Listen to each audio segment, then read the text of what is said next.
जय श्री राम। आज class 10th वालों के लिए फुल ग्रामर एक क्लास में हम स्टार्ट करने वाले हैं। जैसा कि आप लोगों को पता है क्लास 10th एमपी बोर्ड का परसों इंग्लिश का पेपर है और आज पूरी क्लास में जो भी इंपोर्टेंट ग्रामर है, जो पॉइंट है, यहाँ से क्वेश्चन पेपर में क्वेश्चन बनते हैं, उन क्वेश्चन पर हम डिस्कस करने वाले हैं। सबसे शुरुआत में जो हम स्टार्ट कर रहे हैं वो सबसे पहले शुरुआत में कर रहे हैं डिटर्मिनर्स।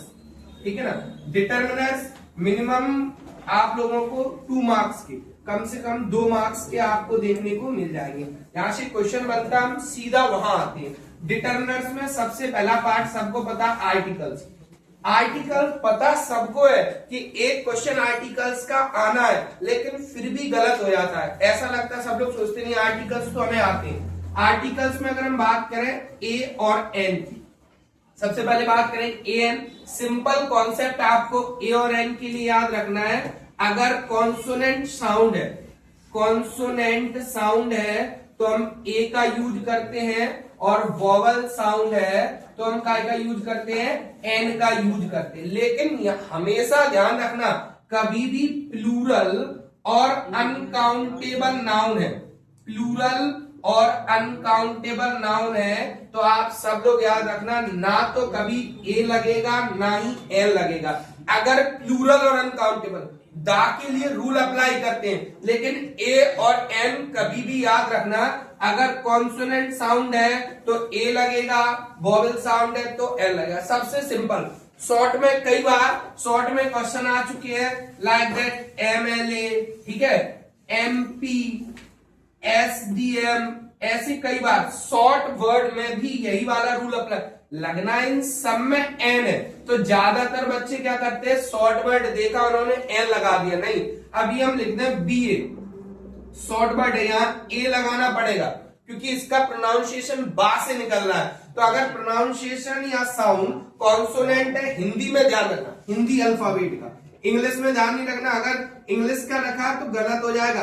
हिंदी अल्फाबेट का अगर कॉन्सोनेंट साउंड है तो ए लगेगा और वोवेल साउंड है तो एन। ये तो ए और एन का हो गया। अब दा में बहुत सारे रूल है, दा में बहुत सारे रूल है। सर पेपर में कौन कौन से रूल आ सकते हैं, कौन कौन से हम रूल पढ़े, तो मैं आपको सिंपल 5-6 रूल बता रहा हूं जहां से पेपर में क्वेश्चन बन सकता है। देखो, सबसे पहले आप लोगों को पता होना चाहिए रिवर नेम। सबको पता है रिवर के नाम के पहले आर्टिकल दा लगता है। यूज ऑफ दा की बात करें तो रिवर नेम आप लोग ध्यान रखना।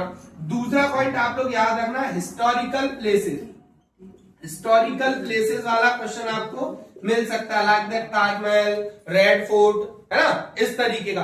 तीसरा पॉइंट आप लोग ध्यान रखोगे सुपरलेटिव डिग्री का। सुपरलेटिव डिग्री, सुपरलेटिव डिग्री के पहले दा का यूज करते। सर ये सुपरलेटिव डिग्री मान लो आपने नहीं भी पढ़ी है सुपरलेटिव, तो याद रखो किसी भी एडजेक्टिव के एंड में ईएसटी लगा है या फिर मोस्ट से उसकी शुरुआत है तो उसको हम सुपरलेटिव डिग्री बोलते हैं। और इस तरीके का फॉर्मेशन अगर आपको दिखेगा तो वहां आपको द आर्टिकल का यूज करना है। अगर हम 4th पॉइंट में यहां पर बात करें तो यूनिक थिंग्स वाले पॉइंट भी आपको देखने को मिल सकते हैं। सर ये यूनिक थिंग्स क्या होती हैं, लाइक दैट सन, मून, अर्थ, है ना, वर्ल्ड, द वर्ल्ड भी यूज हो सकता है ना, स्काई, ऐसे पॉइंट आप लोग ध्यान रखोगे। इसके लिए भी दा का यूज, ये वो चीजें हम बता रहे हैं जहां से आपको, देखो वैसे तो दा के बहुत सारे यूज हैं, लेकिन हम उन चीजों पर डिस्कस कर रहे हैं जहां से पेपर में हमें क्वेश्चन मिल सकता है। तो ये आपको पॉइंट, ये सारे जो पॉइंट्स हैं वो आपको याद रखने हैं ना। एक अगर हम एक पॉइंट की और बात करें तो यहां पर आप लोग एक पॉइंट याद रखोगे, नाउन ऑफ नाउन का स्ट्रक्चर।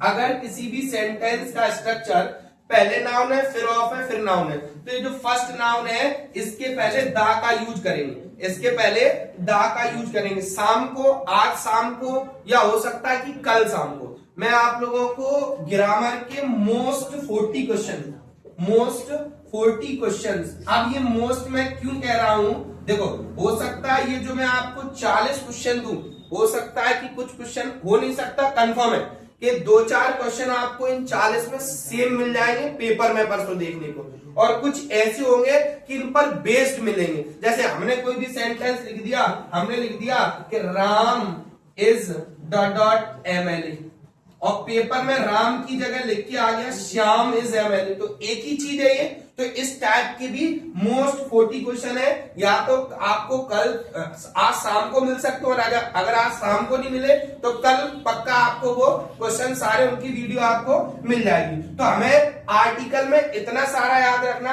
इससे बाहर कुछ नहीं आने वाला है। बहुत सारे रूल है लेकिन इंपॉर्टेंट, मैंने क्या कहा आज की क्लास में केवल वही पढ़ेंगे जो हमारे एग्जाम के बेस से इंपॉर्टेंट है। तो आप लोगों को ये इतनी चीज आर्टिकल्स में ध्यान रखनी है।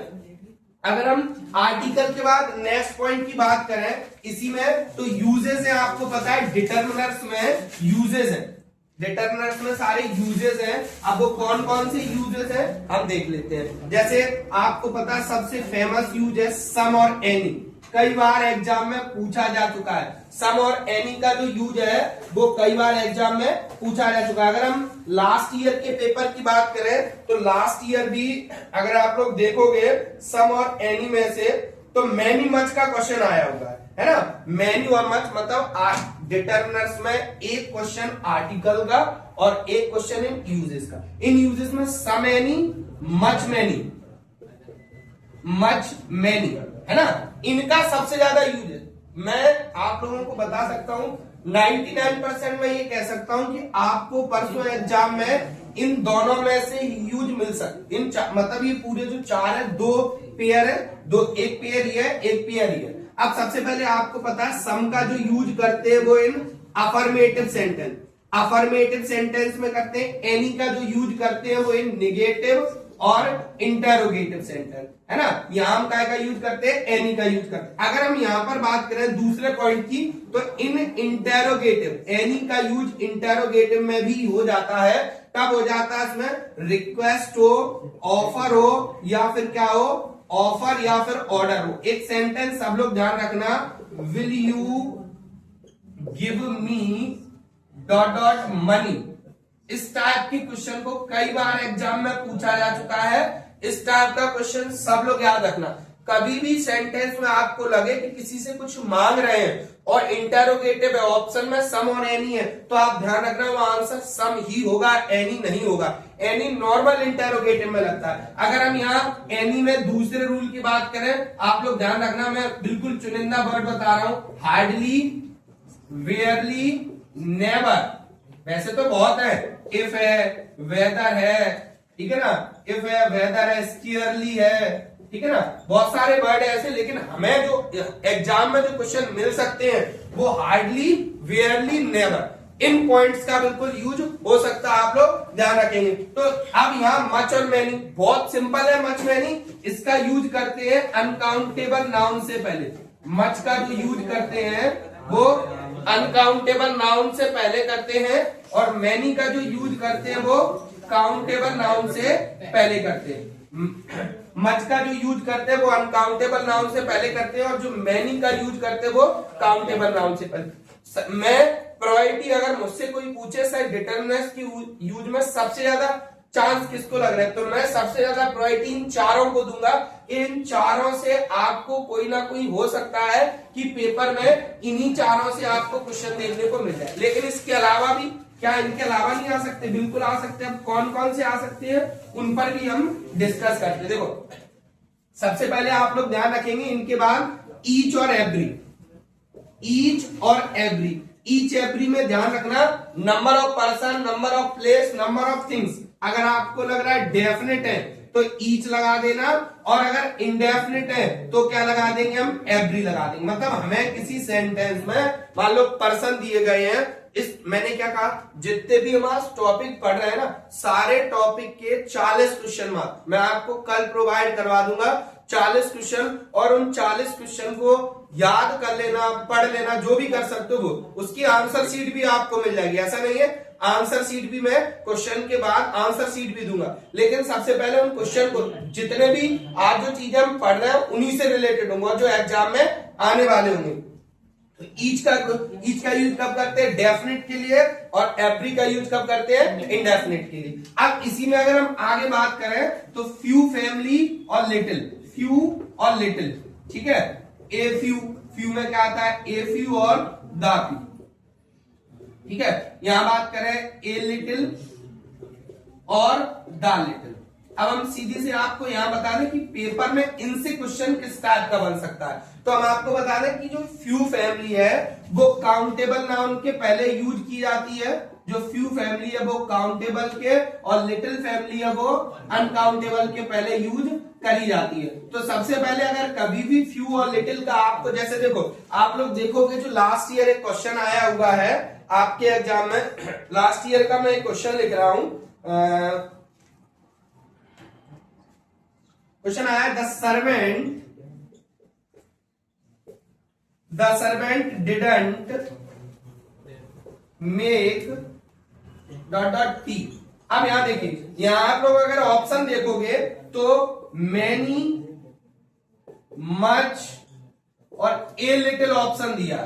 अब जो क्वेश्चन बच्चे जो क्वेश्चन करते हो, देखो टी अनकाउंटेबल नाउन है तो मैनी तो लगना नहीं है, ये तो आपको पता है। अब मच और ए लिटिल दोनों की दोनों अनकाउंटेबल में लग जाती हैं। तो सर अब मैं कैसे, अब हम यहाँ क्या लगाएं, यहाँ तो आपने फंसा दिया, मैं दोनों अनकाउंटेबल नाउन फंस गए। तो आप देखो, आप लोगों को जब भी फ्यू और लिटिल का यूज आएगा सबसे पहले तो यही देखना है कि जिस वर्ड के पहले जो नाउन है उसके पहले हम लगा रहे हैं वो कैसा वर्ड है, काउंटेबल है या अनकाउंटेबल है। तो हमने देखा अनकाउंटेबल मतलब मच भी अप्लाई कर सकते हो, ए लिटिल भी। अब आपको पता है, मैंने बहुत पहले भी बताया था और फिर से कि ये फ्यू और लिटिल है वो निगेटिव सेंस देता है। कैसा सेंस देता है? Negative sense. और ए फ्यू और ए लिटिल है वो कैसा सेंस देता है? पॉजिटिव सेंस देता है। कैसा सेंस देता है? पॉजिटिव। तो अगर पॉजिटिव सेंस देता है तो क्वेश्चन निगेटिव तो हो ही नहीं सकता ना, क्योंकि अगर किसी सेंटेंस में पॉजिटिव सेंस होगा तो सेंटेंस निगेटिव तो हो ही नहीं सकता। वो बात अलग है कि निगेटिव और अफर्मेटिव अलग चीज है, लेकिन अगर पॉजिटिव सेंस होगा तो उसमें नॉट का तो यूज हो ही नहीं सकता। तो इसलिए नॉट का यूज हुआ था, इसलिए यहाँ पर ए लिटिल का हम यूज नहीं कर सकते। हम काय का यूज करेंगे? मच का यूज करेंगे। तो यहाँ पर आप लोगों को क्या ध्यान रखना है कि पूरी फ्यू फैमिली काउंटेबल नाउन में लगती है और लिटिल फैमिली अनकाउंटेबल नाउन में लगती है।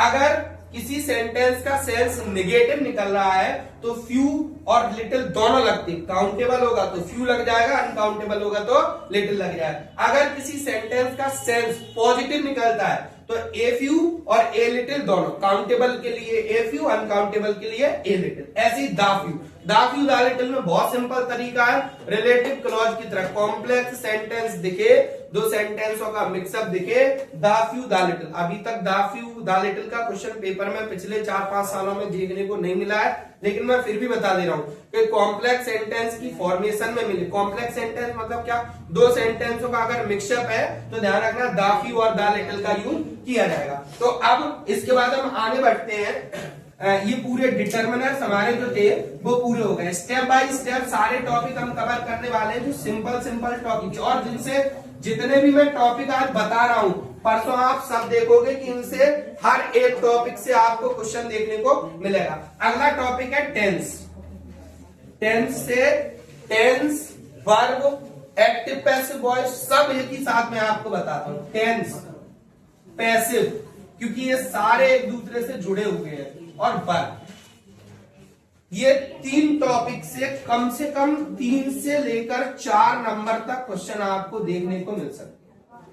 3 से देखो, पैसिव से कंफर्म है एक क्वेश्चन आना ही आना, एक क्वेश्चन टेंस से कंफर्म है आना ही आना, वर्ब से एक तो कंफर्म है, मतलब एक नंबर तो तीनों टॉपिक से आना कंफर्म है, ठीक है। लेकिन इनमें बढ़ी, जैसे टेंस में 2 आ जाते हैं, वर्ब 2-3 दे देते हैं, तो मैंने इसीलिए लिखा 3 से 4 नहीं, यहां तक मैं कह सकता हूं 5 नंबर, मतलब आधी ग्रामर जो है वो इन्हीं 3 टॉपिक ने कवर कर रखी है। तो हम सबसे पहले स्टार्ट करते हैं टेंस। अब देखो टेंस, अगर आप लोगों को हेल्पिंग वर्ब याद है तो ठीक है, अगर हेल्पिंग वर्ब याद नहीं है तो दिक्कत आएगी। पहले हेल्पिंग वर्ब सब लोग याद करके रखे। तो अब सबसे ज्यादा अगर टेंस में दिक्कत आती है तो 2 ही तो टेंस है जो दिक्कत देती है हमें, प्रेजेंट इंडेफिनिट और पास्ट इंडेफिनिट। मैं बहुत अच्छे से क्लियर कर दूंगा प्रेजेंट इंडेफिनिट, और इनमें भी अफर्मेटिव, इनमें भी कौन सा दिक्कत देता है? अफर्मेटिव। तो यहां मैं आपको बता दूं प्रेजेंट इंडेफिनिट के अफर्मेटिव में वर्ब की फर्स्ट फॉर्म के साथ एस या एस लगाते हो, और पास्ट इंडेफिनिट के अफर्मेटिव में वर्ब की सेकंड फॉर्म। तो अब देखो, अगर आपको सेकंड क्वेश्चन आ गया आप सिंपल ये देखो, अगर बिना हेल्पिंग वर्ब का क्वेश्चन है, कोई भी सेंटेंस में हेल्पिंग वर्ब नहीं दी गई है, तो दो ही टेंस हो सकते हैं, या तो प्रेजेंट इंडेफिनिट हो सकता है या पास्ट इंडेफिनिट। सर पहचानेंगे कैसे इसको? तो देखिए अगर वर्ब की फॉर्म, अकेली वर्ब की फॉर्म लगी है, फर्स्ट फॉर्म लगी है, या फिर उसमें एस या एस जुड़ा, अगर अकेली भी वर्ब की फर्स्ट फॉर्म लगी है तो भी वो प्रेजेंट इंडेफिनिट ही होगा, और ऐसी एस जुड़ी है तो होना ही होना। ऐसी पास्ट इंडेफिनिट में वर्ब की सेकंड फॉर्म। अब बच्चे कहां फंसते हैं? यहां पर फंसते हैं एस या ई एस। सर एस कहां लगाएं और ई एस कहां लगाएं? अगर सबसे ज्यादा बच्चे फंसते हैं तो यहां फंसते हैं कि एस कहां लगाएं, ई एस। बहुत सिंपल मैं ट्रिक बता रहा हूं, आप लोग हमेशा एक चीज ध्यान रखेंगे, अगर सब्जेक्ट सिंगुलर है,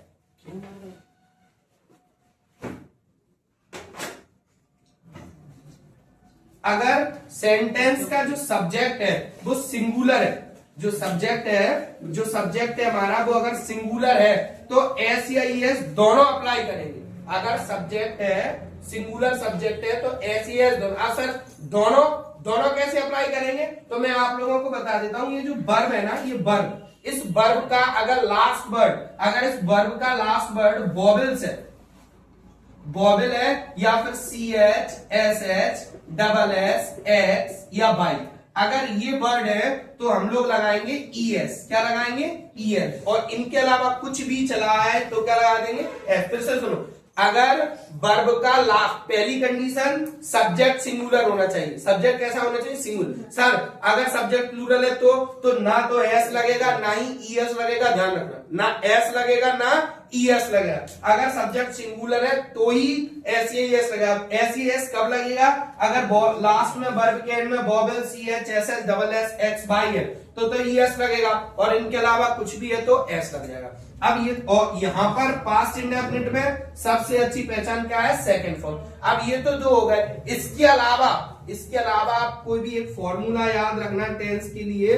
जितने भी टेंस हेल्पिंग वर्ब वाले उनके लिए एक फॉर्मूला याद रखना, subject, helping verb, main verb, object और अदर वर्ब। ये फॉर्मूला आप सब लोग याद रखोगे। कोई सा भी टेंस आ जाए, अगर हेल्पिंग वर्ब वाला टेंस है, कौन सा टेंस है? हेल्पिंग वर्ब वाला अगर टेंस है तो आप लोग यहाँ याद रखेंगे, जो भी हेल्पिंग वर्ब होगी वो यहाँ पर पुट कर देंगे, जो भी हेल्पिंग वर्ब होगी वो। अब हेल्पिंग वर्ब वाला क्वेश्चन आ जाए और उससे आपसे कह दिया जाए निगेटिव बनाओ, बहुत सिंपल तरीका होता है, हेल्पिंग वर्ब के बाद नॉट लगा दो। हेल्पिंग वर्ब के बाद क्या लगा दो? नॉट। जैसे मैंने एक सेंटेंस लिखा, he has completed his work, ये, और मैंने आपसे कह दिया इसको निगेटिव बदल दो। अब इस हेल्पिंग वर्ब की जगह कुछ भी हो सकता है, मान लो बिल लिख देते हम, है ना, मान लो वॉज वर लिख देते हम, डिड लिख देते, कुछ भी लिख देते हैं। यहाँ अगर हेल्पिंग वर्ब लगी हुई है सेंटेंस में और आपसे कह रहे हैं कि निगेटिव बनाओ, सबसे अच्छा तरीका होता है जो यहाँ हेल्पिंग वर्ब लगी हो उसके बाद बस क्या लगा दो? नॉट लगा दो, बन गया।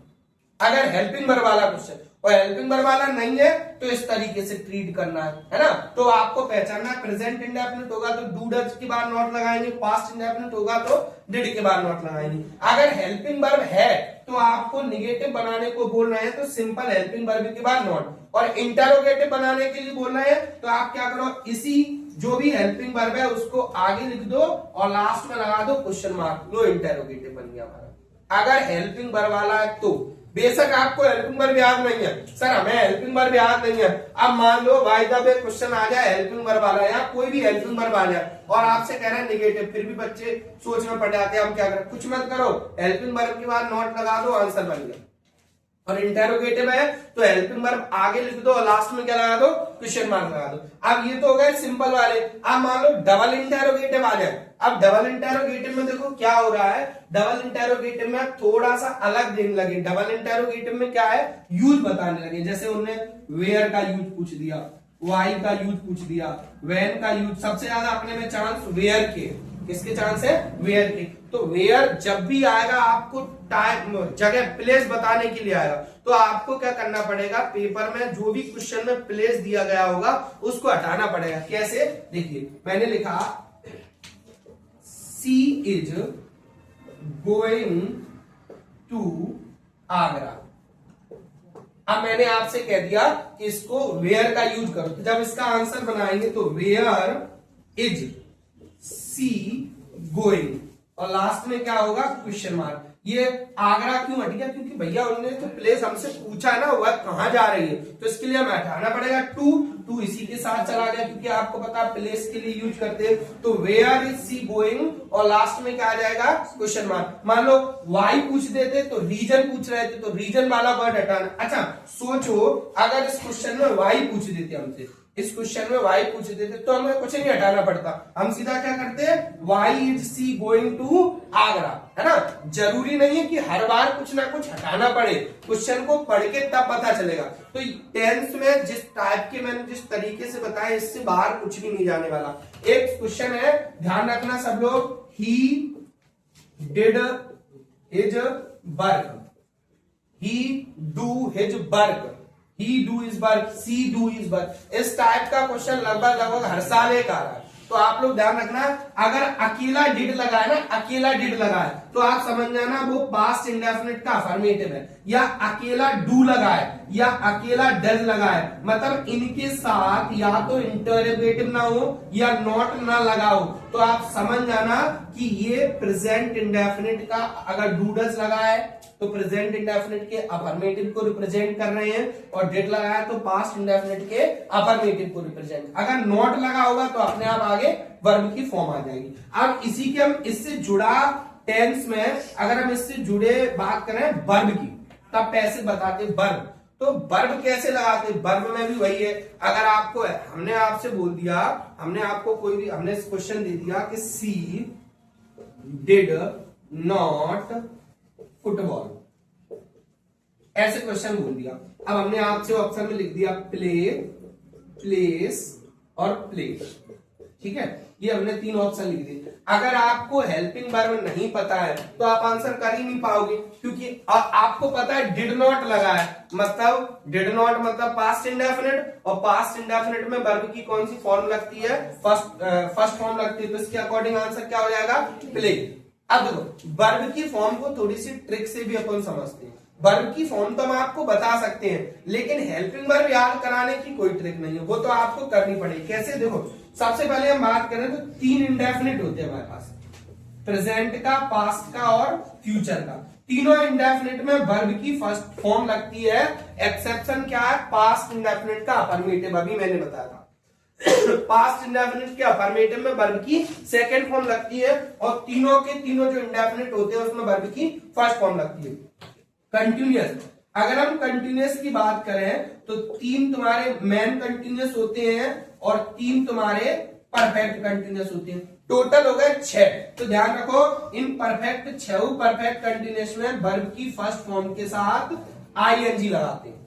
ध्यान रखो कंटिन्यूअस वर्ड चाहे प्रेजेंट का हो, पास्ट का हो, फ्यूचर का, सिंपल कंटिन्यूअस हो या परफेक्ट कंटिन्यूअस हो, वर्ब की फर्स्ट फॉर्म के साथ आईएनजी। अब बचे 3 परफेक्ट, तो तीनों परफेक्ट में वर्ब की कौन सी फॉर्म लगनी है, थर्ड फॉर्म। अगर आपको हेल्पिंग वर्ब पता है तो बिल्कुल भी गलत हो, हमने आपसे बोल दिया विल हैव लगा है, तो विल हैव मतलब फ्यूचर परफेक्ट की हेल्पिंग वर्ब हो गई, तो इसके साथ वर्ब की कौन सी फॉर्म लगेगी, थर्ड फॉर्म। मैंने क्या कह दिया, पूरी ग्रामर एक तरफ और ये 3 टॉपिक अकेले एक तरफ। अगर ये 3 टॉपिक क्लियर कर लिए तो 3 से 5 नंबर आपकी किसी ने नहीं दोगे, मिनिमम 3 से लेकर मैक्सिमम 5 तक। तो ये तुम्हारे क्या हो गए वर्ब। अब यहाँ वर्ब में थोड़ा सा और बात करते हैं, यहाँ से और क्वेश्चन बनने के चांस है। ये तो मेन वर्ब हो गई, मतलब अगर आपको हेल्पिंग वर्ब टेंस की याद है तो वर्ब का आंसर आप कर लोगे, और अगर हेल्पिंग वर्ब याद नहीं है तो नहीं कर पाओगे। अब इसमें इन्फिनिटिव और जीरन भी आ जाता है, इसके भी आपको क्वेश्चन देखने को मिल जाएंगे, इन्फिनिटिव और जीरन। यहां आपको बहुत सिंपल ट्रिक बता रहा हूं, इन्फिनिटिव के लिए आप लोग याद रखो टू के साथ वर्ब की फर्स्ट फॉर्म लगी होगी, और जीरन के लिए याद रखो वर्ब की फर्स्ट फॉर्म के साथ क्या लगा होगा, आईएनजी लगा होगा। एक बात सब लोग ध्यान रखना कि कभी भी जिस तरीके से अभी तक अपने एग्जाम में क्वेश्चन आए हैं, कभी भी आपको जैसे मैंने लिख दिया इज गुड एक्सरसाइज, अगर अभी तक जो क्वेश्चन आए मैं उस बेस पर बता रहा हूं आपको कि कभी भी आगे फिलअप है और ऑप्शन में वर्ब दी गई है, ऑप्शन में क्या दी गई है, वर्ब दी गई है, तो ध्यान रखना V1 प्लस ING वाली ही फॉर्म अभी तक आंसर। सर अब बहुत सारे लोग ने कहा ठीक है सर ने बताया है V1 प्लस ING वाली फॉर्म लगेगा, अब ऑप्शन में V1 प्लस ING है ही नहीं है, फिर क्या करेंगे, मतलब ऑप्शन में या तो 2 प्लस V1 होगी या फिर V1 प्लस ING होगी, या तो 2 प्लस V1 होगा या V1 प्लस ING होगा, इनमें से दोनों में से, लेकिन कब, एक वर्ब क्वेश्चन में पहले से होगी और ऑप्शन में फिर से वर्ब पूछ देंगे आपको। अब वो फंसाते कैसे हैं आप लोगों को, इस तरीके से फंसाएंगे, he wants dot dot a song. अब उन्होंने ऑप्शन में लिख दिया सिंगिंग, सिंग्स और सिंगिंग, सिंग्स और शिंग,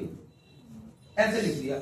अब तुमने कहा कि सर ने बोला है एक क्वेश्चन वर्ब में पहले से लिखी है, क्वेश्चन में वर्ब पहले से लिखी है एक वर्ब और दूसरी फिर ऑप्शन में दे दी, तो आंसर या तो 2 प्लस V1 होता है या आंसर V1 प्लस ING होता है। तुम क्या देखो 2 प्लस V1 कहीं है नहीं है, सिंगिंग आंसर होगा V1 प्लस ING, लेकिन तुमने ये बुद्धि लगाई नहीं कि देखो 2 तो उन्होंने पहले से क्वेश्चन में दे दिया है, अब इसके साथ तो वर्ब की 2 सिंगिंग तो नहीं लिख सकते ना अपन, तो अब इसके साथ वर्ब की क्या आएगी, फर्स्ट फॉर्म आएगी और इसलिए आंसर क्या होगा, सिंग। देखो जीरन में और इन्फिनेटिव में बिल्कुल यही है कि 2 प्लस V1 इन्फिनेटिव और V1 प्लस ING जीरन, लेकिन हम फंसते कहां है, ऐसे ऑप्शन से हमें फंसा दिया जाता है, ऑप्शन में आके और आखिर में हम रह जाते हैं और वहीं गड़बड़ कर देते हैं जल्दबाजी के चक्कर में। तो होश से करना है आपको, आंसर गलत नहीं होगा। अब हम इन्फिनेटिव और जीरन में इससे बाहर कुछ नहीं, ठीक है। अब हम बात कर रहे हैं पैसिव वॉइस की, तो 10th क्लास में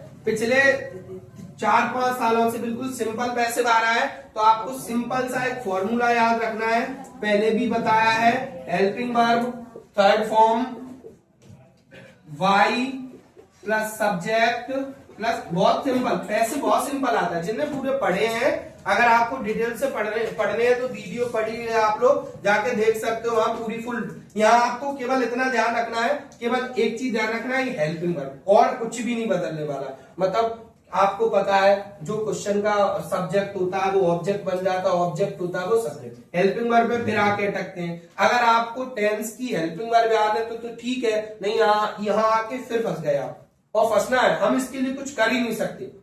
अगर आपको हेल्पिंग वर्ब याद नहीं है तो हम कुछ नहीं कर सकते। हेल्पिंग वर्ब कैसे चलाते हैं हम, आपको पता है 8 पार्ट्स बनते हैं पैसिव वॉइस के, पैसिव वॉइस के 8 पार्ट बनते हैं और बिल्कुल सिंपल ही क्वेश्चन आ रहा है। मैं अपना लास्ट ईयर का, हम आपका क्वेश्चन लेते हैं, लास्ट ईयर का जो क्वेश्चन आया है, राम किल्ड रावण, ये मैंने लास्ट ईयर का क्वेश्चन लिया, ये क्वेश्चन आया हुआ है। अब देखो अगर आप क्वेश्चन पहचानते हो तो ठीक है, आपको पता है। अब देखो बिना हेल्पिंग वर्ब का क्वेश्चन आ गया तो दो ही हो सकते, प्रेजेंट इंडेफिनिट या पास्ट इंडेफिनिट। अब आपने देखा, देखो ये सेकंड फॉर्म लिखी है, अब पास्ट इंडेफिनिट का है, जब भी इसको आंसर, आप देखो हम फॉर्मूला से बनाते हैं, ऑब्जेक्ट, तो ऑब्जेक्ट हमने लिखा रावण, हेल्पिंग वर्ब हमेशा ध्यान रखना, प्रेजेंट कंटिन्यूअस और पास्ट कंटिन्यूअस को छोड़कर सबकी हेल्पिंग वर्ब एक आगे बढ़ के चलती है। आगे बढ़ के कैसे, पास्ट इंडेफिनिट है तो हेल्पिंग वर्ब पास्ट कंटिन्यूअस की लगेगी, और पास्ट कंटिन्यूअस की हेल्पिंग वर्ब होती है वॉज वर्ब, तो रावण के अकॉर्डिंग वॉज लगेगा, रावण सिंगुलर है,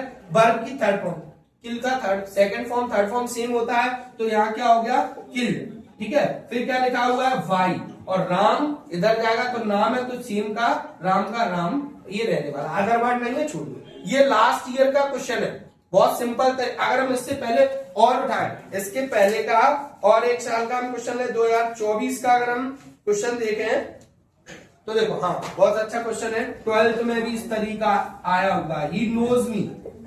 अब ये गलतियां हुई है, अभी इस साल 2026 में 12th का पेपर हुआ है, वहां भी ये क्वेश्चन आया है, वहां आया है I know him, I know him. अब यहाँ क्या गलतियां हुई है, देखो अब हम अगर इसको बनाए तो मी इधर आया, आई प्रेजेंट इंडेफिनिट एक आगे बढ़ के चलेगा, इधर हम एम, नॉन, वाई और हिम, यही तो करेंगे। लेकिन यहाँ जो बाई है ये वाई नहीं लगेगा, क्यों नहीं लगेगा, नॉन के साथ बाई प्रपोजिशन का यूज नहीं करते, टू का यूज करते। अभी ऐसा क्वेश्चन पर जो 10 तारीख को 12th क्लास का पेपर था उसमें पूछा गया है ऐसा क्वेश्चन। ध्यान रखना, नॉन के साथ बाई का यूज नहीं करते, टू का यूज करते। मैरिड, सेटिस्फाइड, ये 2-3 वर्ड है जिनसे आपको पेपर में सेटिस्फाइड वर्ड आ जाए तो उसके साथ भी टू लगाएंगे, मैरिड के साथ भी टू लगाएंगे। और नॉन, इस क्वेश्चन को सब लोग ध्यान रखना, अगर पेपर में आ जाता है इस टाइप का क्वेश्चन तो आपको ध्यान रखना है नो के साथ बाई का यूज नहीं करेंगे,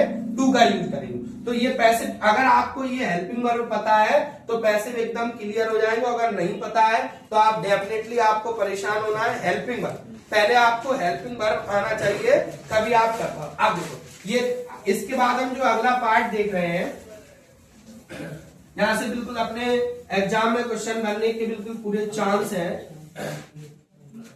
इसके बाद जो टॉपिक हमारा है प्रपोजिशन और मॉडल्स, प्रपोजिशंस एंड मॉडल्स। यहां से आप लोगों को बिल्कुल एक एक क्वेश्चन बनते हुए दिख रहे हैं। 2 मार्क्स का टॉपिक है, बहुत सिंपल, हम सीधे वहां पहुंचते हैं जहां से क्वेश्चन बन सकते हैं। प्रपोजिशन के लिए आप, वैसे तो बहुत सारे प्रपोजिशंस हैं लेकिन मैं 5-6 प्रपोजिशन और उनके यूजों का डिस्कस करने वाला हूं। जैसे देखो, एक मैं डिस्कस करने वाला हूं इनका।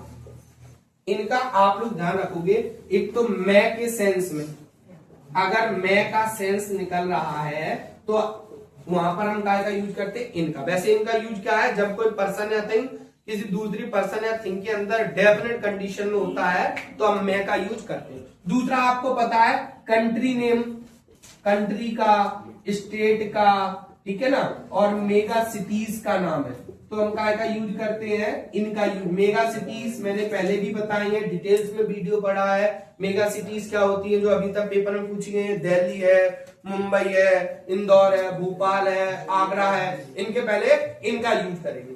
एट, उसके बाद आता है एट।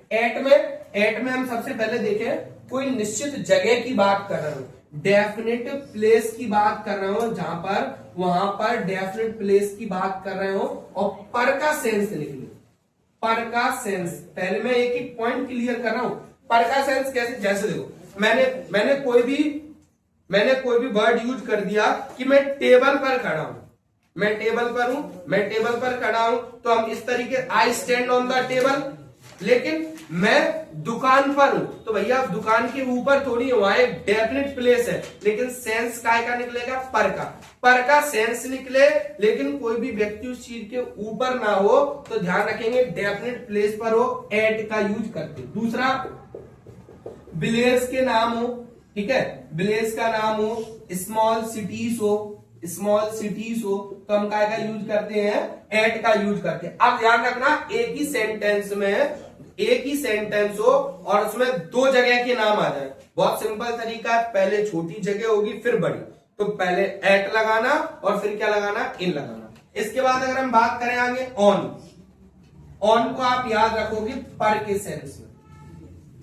सेंस में कोई पर्सन या थिंग किसी दूसरी पर्सन या थिंग के अंदर, यहां हम तीनों कवर कर रहे हैं, ऑन, ओवर और एवर, तीनों खत्म कर रहे हैं, ऑन, ओवर, एवर। देखो मैंने पहले भी बताया कि ऑन का यूज जब कोई पर्सन या थिंग किसी दूसरी पर्सन या थिंग के अंदर टचिंग कंडीशन पे तो ऑन का यूज करते हैं, और हैंगिंग कंडीशन में है तो ओवर का यूज करते हैं। और एवं बहुत अधिक, एवं का अगर क्वेश्चन बनेगा तो 3-4 मैं वर्ड बता रहा हूं, जैसे एरोप्लेन है, क्लाउड है, स्काई है, स्टार है, इनके लिए एवं का क्वेश्चन बन सकता है। लेकिन एवं कभी कभार ओवर को भी रिप्लेस कर देता है। कैसे रिप्लेस कर देता है, हैंगिंग कंडीशन का क्वेश्चन आ गया लेकिन ऑप्शन में ओवर नहीं है तो वहां पर हम आंसर एवं कर सकते हैं। ध्यान रखना, अगर कोई भी चीज हैंगिंग कंडीशन में है लेकिन ऑप्शन में ओवर नहीं है तो हम एवं का यूज कर सकते हैं, ठीक है, यहां ध्यान रखना, ओवर एवं। अब यहां पर एक पॉइंट और याद रखेंगे, ऑफ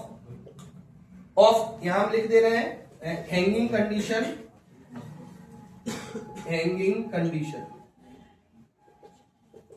और यहां बात करें तो बहुत अधिक ऊंचाई के लिए, बहुत अधिक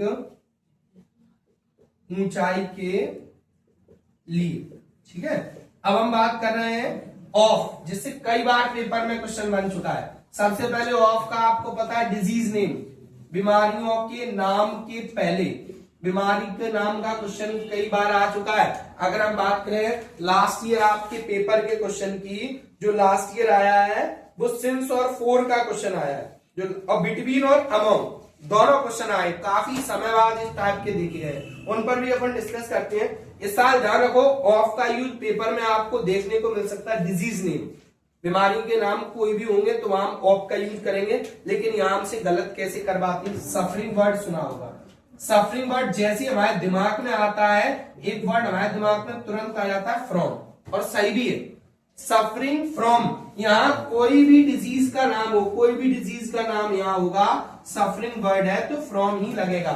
लेकिन अगर सफरिंग वर्ड नहीं है और कोई डिजीज का नाम है तो आप लोग ध्यान रखेंगे यहां ऑफ का यूज करना। अब यहां पर फ्रॉम का यूज और फ्रॉम का यूज भी देख लेते हैं। किसी जगह से अलग होने के लिए, किसी प्लेस से अलग होने के लिए फ्रॉम का जो यूज करते हैं वो किसी प्लेस से अलग होने के लिए। और दूसरी तरफ एक ऑफ और है, मैं केवल उन्हीं पॉइंट की बात कर रहा हूं जहां से पेपर में क्वेश्चन एक और ऑफ है, एक ऑफ और है किसी सरफेस से अलग होने के लिए, किसी सरफेस से अलग होने के लिए, किसी सरफेस से अलग होने के लिए। सरफेस, सरफेस आपको पता है क्या होता है, सतह, और प्लेस पता है जगह। अगर किसी जगह से मैं भिंड से ग्वालियर जा रहा हूं, देखो अगर मैंने कहा कि मैंने कोई भी वर्ड यूज कर दिया कि मैं ग्वालियर से आ रहा हूं, मैं ग्वालियर से आ रहा हूं, तो इसके लिए जगह से अलग हो गया, फ्रॉम का यूज कर सकते हैं, I am coming from Gwalior. लेकिन किसी सतह से, किसी सरफेस से अलग हो रहा हूं, है ना, मैंने लिखा कि आई फेल ऑफ द ट्रेन, मैं ट्रेन से गिर गया। ट्रेन कोई जगह का नाम तो नहीं है, कोई सरफेस है, तो किसी सरफेस से अलग हो रहे हैं तो ऑफ, और किसी प्लेस से अलग हो रहे हैं तो फ्रॉम। लेकिन अगर किसी सरफेस से अलग हो रहे हैं और ऑप्शन में ऑफ नहीं है तो हम फ्रॉम का यूज भी कर सकते हैं। लेकिन ये चीज फ्रॉम के लिए अप्लाई नहीं होती कि किसी जगह से अलग हो रहे हैं सर और फ्रॉम ऑप्शन में नहीं है तो क्या ऑफ लग सकता है, बिल्कुल नहीं लग सकता। फ्रॉम, ऑफ की जगह फ्रॉम लग सकता है, लेकिन फ्रॉम की जगह ऑफ नहीं लग सकता है किसी सतह से या सरफेस से अलग होने के या प्लेस से अलग होने के सेंस में। फिर से सुनो, यहां अब किसी प्लेस से अलग होंगे तो फ्रॉम, किसी सरफेस से अलग होंगे तो ऑफ, ठीक है। और यहां पर फ्रॉम और ऑफ में एक और पॉइंट है जो आपको परेशान करेगा। कौन सा पॉइंट है कि किसी, ये दोनों का पॉइंट सेम है। कैसा, किसी एक थिंग से दूसरी थिंग बने, किसी एक थिंग से दूसरी थिंग बने तो हम काय का यूज करते हैं, ऑफ और फ्रॉम दोनों का। सर ये तो आपने फंसा दिया, हमें कैसे पता चला। देखो ऐसी किसी चीज से कोई चीज बना रहे हैं दूसरी चीज, लेकिन वापस उसे उसी में अगर हम कन्वर्ट नहीं कर पा रहे हैं तो लगता है फ्रॉम। क्या लगता है, फ्रॉम। जैसे मैंने कोई भी एक सेंटेंस लिखा, जैसे मैं एक सेंटेंस लिख दूं, curd is made dot dot milk. दही जो है वो किससे बनता है, दूध से बनता है। क्या हम दही को वापस दूध बना सकते हैं, बिल्कुल नहीं बना सकते। तो यहां पर आंसर क्या होगा, फ्रॉम। अब मैंने एक और लिखा कि table is made dot dot would. अब यहां ऑफ लगेगा। टेबल को वापस लकड़ी बना सकते, बिल्कुल बना सकते, वो तो लकड़ी की फॉर्म में ही है। टेबल जो है वो लकड़ी की फॉर्म में है, उसको तोड़ दो, लो वापस से क्या बन गई, लकड़ी। मतलब यहाँ आप लोगों को एक चीज ध्यान रखना है कि किसी भी चीज को वापस अगर उसमें कन्वर्ट नहीं कर पा रहे तो हम फ्रॉम लगाते हैं, और अगर वापस उसको कन्वर्ट कर पा रहे हैं उसमें तो हम क्या का यूज करते हैं, ऑफ का। एक पॉइंट और याद रखेंगे, wine is made from grapes. ये बहुत इंपॉर्टेंट क्वेश्चन है, wine is made from grapes. अब वाइन ग्रेप्स से शराब बन रही, क्या शराब से वापस से ग्रेप्स बना सकते हैं, बिल्कुल नहीं, पॉसिबल नहीं है। ये कंफ्यूजन खत्म कर देना। अगर किसी चीज से वापस उसी के रॉ मटेरियल में जाया जा सकता है तो ऑफ का यूज करेंगे, और अगर नहीं जा पा रहे हैं तो हम फ्रॉम का यूज करेंगे। प्रपोजिशन, हाँ अभी और रह गया है, एक दो प्रपोजिशन और रह गए। टू बहुत इंपॉर्टेंट है, आप सबको पता है टू का गो के साथ गो के बाद भी किसी प्लेस का नाम आ जाता है तो टू का यूज करते हैं। लेकिन इससे भी ज्यादा अगर कोई जरूरी पॉइंट है तो कंपैरिजन करने के लिए, 12th क्लास में भी इस बार क्वेश्चन आया था, कंपैरिजन करने के लिए टू का यूज करते हैं। सर कंपैरिजन के लिए तो हम देन का यूज करते हैं, बिल्कुल सही कहा। लेकिन अगर किसी सेंटेंस में जूनियर, सीनियर, सुपीरियर, ठीक है, और सुपीरियर, इसके बाद प्रेफर, अगर ये वर्ड आ जाए तो आप ध्यान रखना टू का यूज करना है, ना कि देन का यूज करना है। प्रपोजिशन में इससे बाहर आपको कुछ भी नहीं मिलने वाला है। प्रपोजिशन में जो सारे पॉइंट हैं देख लेना आप लोग, परसों जब आप एग्जाम दोगे तो सारे जो भी क्वेश्चन आएगा वो यहीं से। अब जैसे लास्ट ईयर बात करें बिटवीन अमॉन्ग सिंस को, काफी सालों बाद देखने को मिला है। कोरोना से पहले अगर हम बात करें तो एमपी बोर्ड के पेपर में बिटवीन अमॉन्ग सिंस फोर एक प्रक्रिया सी, प्रथा सी थी कि जिस साल बिटवीन अमॉन्ग आया है तो अगली साल सिंस फोर आएगा, इस साल सिंस फोर आया है तो बिटवीन अमॉन्ग आएगा, है ना, ऐसे। लेकिन अब खत्म कर दिया था, लास्ट ईयर आया है तो बिटवीन अमॉन्ग सिंपल भी है। बिटवीन कोई भी चीज दो लोगों के बीच में बांटी जा रही है, दो लोगों की बात कर रहे हैं तो बिटवीन लगाते हैं, और दो से ज्यादा लोगों की बात कर रहे हैं तो अमॉन्ग लगाते हैं। सिंस फॉर डेफिनेट टाइम के लिए सिंस का यूज करते हैं और इंडेफिनेट टाइम के लिए फॉर का यूज करते हैं। डेफिनेट और इंडेफिनेट टाइम क्या है, मैंने पहले भी बताया है, ऐसा टाइम जो सबके लिए इक्वल होता है उसको डेफिनेट टाइम बोलते हैं, और डेफिनेट टाइम के लिए लगाते हैं सिंस। और ऐसा टाइम जो इक्वल नहीं है उसके लिए हम काय का यूज करते हैं, फॉर का यूज, जिसको हम इंडेफिनेट टाइम बोलते हैं। तो प्रपोजिशन में इससे बाहर आपको कुछ मिलने वाला है नहीं। इसके बाद अगर हम अब बात करते हैं मॉडल वर्ब, ठीक है ना। मॉडल वर्ब वैसे तो अपने पेपर में जो मॉडल वर्ब है वो बहुत सिंपल तरीके से पेपर में आपको देखने को मिलेगी, ज्यादा हार्ड नहीं है। सबसे पहले मैं आपका लास्ट ईयर का क्वेश्चन लिख रहा हूं जो मॉडल वर्ब का आया हुआ, देखो यहाँ क्वेश्चन आया हुआ है मॉडल वर्ब का, you dot dot shit here. देखो यहाँ जो क्वेश्चन आया हुआ, अब यहाँ ऑप्शन में दिया गया है डेयर, मे और शुड। देखो 10th क्लास में खासकर अगर हम एमपी बोर्ड में बात करें तो मॉडल वर्ब बहुत सिंपल आती है, ज्यादा टफ आती नहीं है। अब देखो यहाँ सबको पता है कि आंसर मे होगा, क्यों, डेयर, डेयर तो साहस की बात तो कर ही नहीं रहा, और कर भी रहे होते तो डेयर के साथ नॉट होता या क्वेश्चन इंटेरोगेटिव होता। अब बचा मे और शुड, तो शुड का ना तो यहाँ कोई ऑब्लाइगेशन है ना कोई एडवाइस दे रहे हैं यहाँ, तो इसलिए आंसर यहाँ पर क्या होगा, मे होगा। अब हम शुरुआत से चलते हैं, है ना, शुरुआत से हम यूज समझते हैं। सबसे पहले मैं बात करने वाला हूं शुड, मस्ट और टू। देखो ये और टू और शुड एक ही चीज है, और टू और शुड एक ही चीज है, इनको अलग कौन करता है, टू वर्ड अलग करता है। इनको हम एक साथ क्यों समझा रहे हैं, क्योंकि इन तीनों के यूज सेम है। तीनों के यूज कैसे, जैसे मोरल ड्यूटी, मोरल ड्यूटी, और अगर हम बात करें एडवाइज, ठीक है, मोरल ड्यूटी, एडवाइज। और तीसरा अगर हम बात करें इसमें अगर हम बात करें तीसरा क्या कह सकते हैं, मोरल ऑब्लाइगेशन, मोरल ऑब्लाइगेशन। और चौथा हम कह सकते हैं कंपल्सन। अब याद ये तीनों में, सर तीनों में हम कैसे पता करेंगे, तो देखो इन दोनों से इन्हें अलग करने वाला कौन है, तो इसको तो अलग छोड़ ही दूं, इसको तो टू अलग कर देगा सर ये दोनों। और मैं आपको बता दूं जब भी इनमें से कोई पॉइंट आता है ना तो ये दोनों आपको ऑप्शन में जरूर मिलेंगे एक साथ। आप सर दोनों ऑप्शन में मिलेगा, हमें कैसे पता लगेगा, तो हम आपको बहुत सिंपल ट्रिक बता रहे हैं इसके लिए कि अगर किसी सेंटेंस में मोरल सेंटेंस है, मोरल ड्यूटी टाइप सेंटेंस है, तो आप शुड लगाएंगे, और कहीं कंपल्सन है तो मस्ट। सर कैसे समझ में नहीं आया, एग्जांपल से बताओ। जैसे हमने आपसे कहा कि we dot dot respect our teachers, we dot dot, अगर हम क्वेश्चन लिखें कि we dot dot respect our teachers, तो ये क्या है, ये कंपल्सन थोड़ी है, ये तो मोरली बात कर रहे हैं कि हम सभी को अपने टीचर्स की बात माननी चाहिए। तो यहां पर हम आंसर क्या करेंगे, शुड करेंगे। अगर हमने कहा कि we dot dot follow the traffic rules, अगर हम इसकी बात करें we follow the traffic rules, भैया ये कंपल्सन है, हमें ट्रैफिक रूल मानने ही पड़ेंगे, तो इसके लिए हम काय का यूज करेंगे, मस्ट का। बट ऑप्शन में मान लो यही आ गया, ये क्वेश्चन आ गया, लेकिन ऑप्शन में शुड था ही नहीं, तो क्या फिर और कुछ देखोगे, नहीं, फिर हम आंसर क्या कर सकते हैं, मस्ट कर सकते हैं। ऐसे नीचे अगर ऑप्शन में मस्ट नहीं है तो फिर हम क्या लगा सकते हैं, शुड लगा सकते हैं। ये मैंने डिफरेंस कब के लिए बताया कि शुड और मस्ट, और मैं बता दूं ज्यादातर शुड और मस्ट तुम्हें एक साथ ही मिलेगा पेपर में, ठीक है। अब यहीं पर हम एक बात और कर लेते हैं, टू वाला एक और है, यूज्ड टू, आउट टू और यूज्ड टू भी है एक। अब सर मान लो कोई क्वेश्चन आ गया और ये दोनों एक साथ आ गए, मान लो क्वेश्चन में कोई भी वर्ड लिखा है और टू क्वेश्चन में दिया है, आउट और यूज दोनों आ गया, पता कैसे लगेगा? तो बहुत सिंपल, बिल्कुल सिंपल, क्या अगर टेंस पास्ट में तो आप यूज लगा देना और प्रेजेंट में तो आउट लगा देना, बस खत्म। इससे आगे आपको कुछ नहीं सोचना।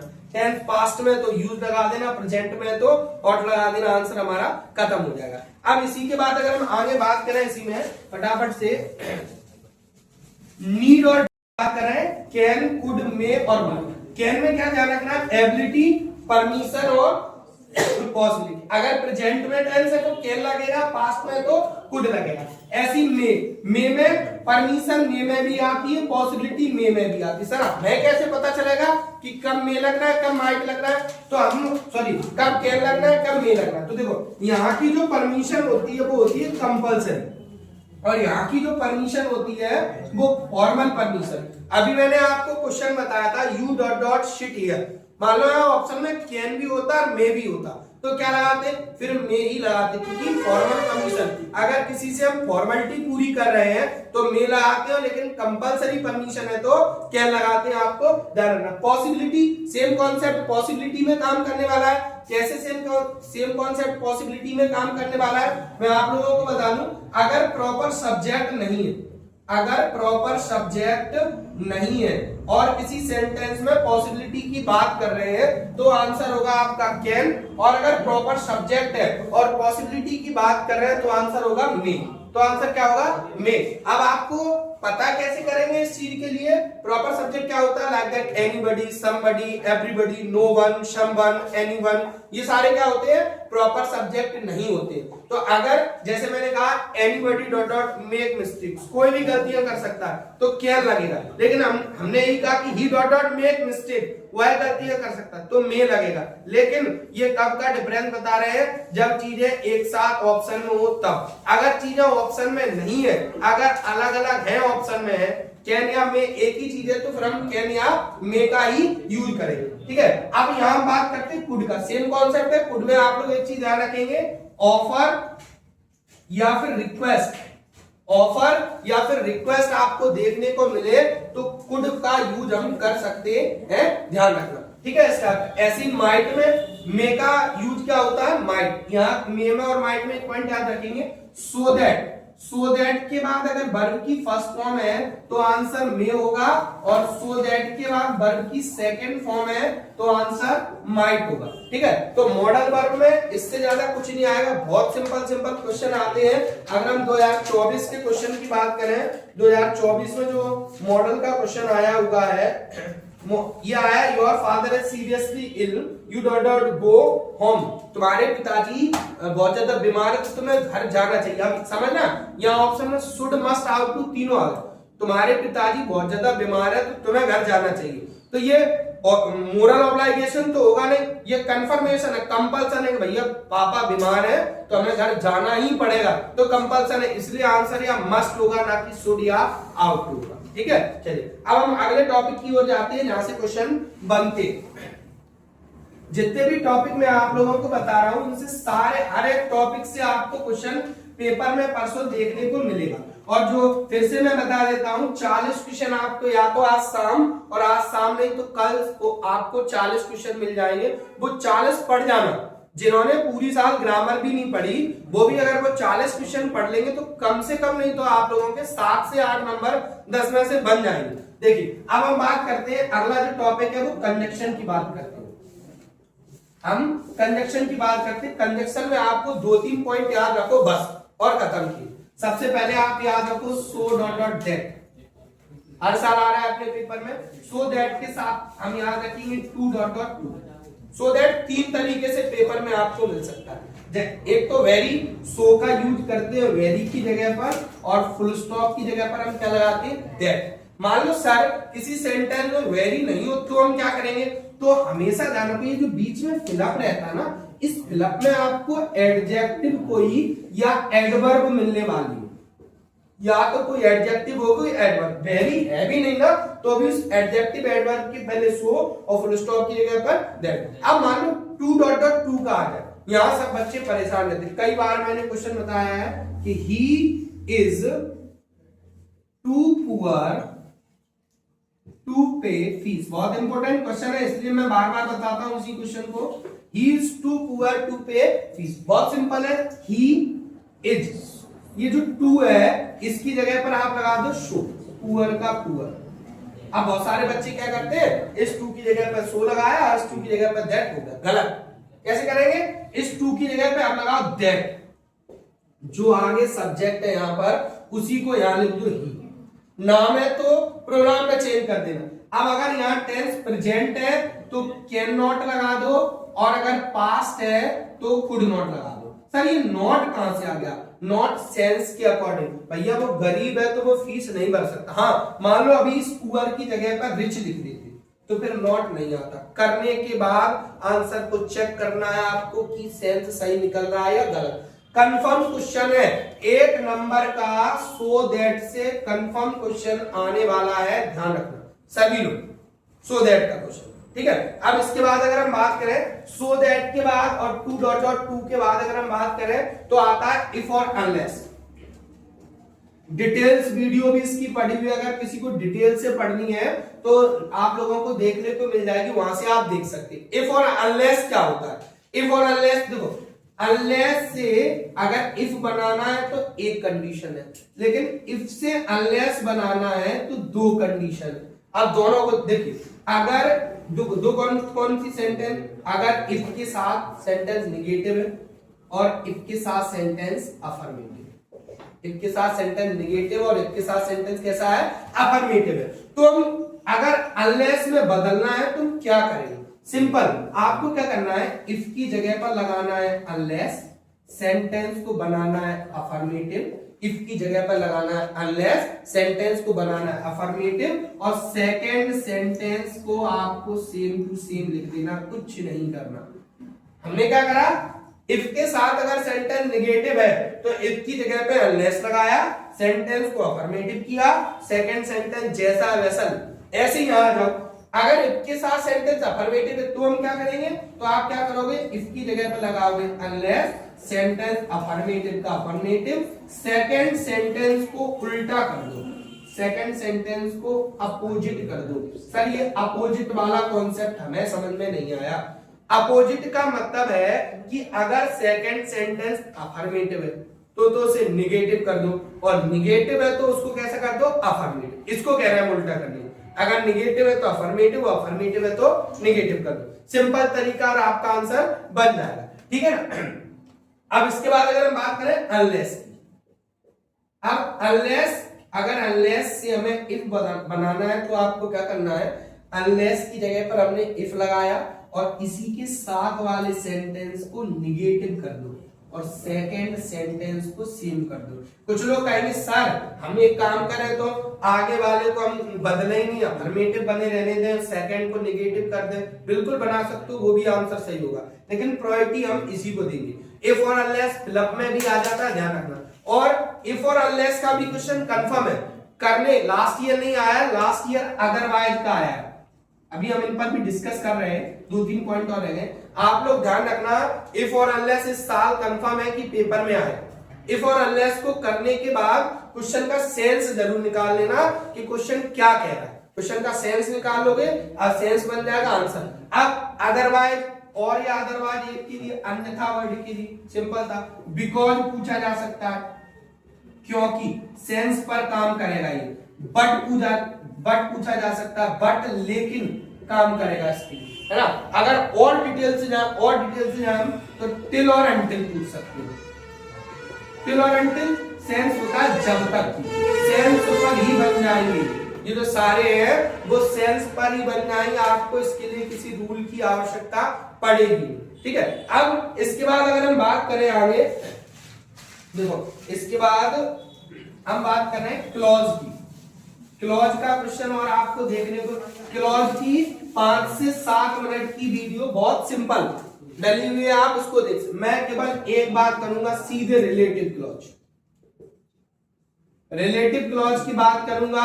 और रिलेटिव क्लॉज में भी कब बात करूंगा, रिलेटिव क्लॉज में 2 सेंटेंस आते हैं और दोनों के सब्जेक्ट सेम होंगे, सीधे उसकी बात करता हूं।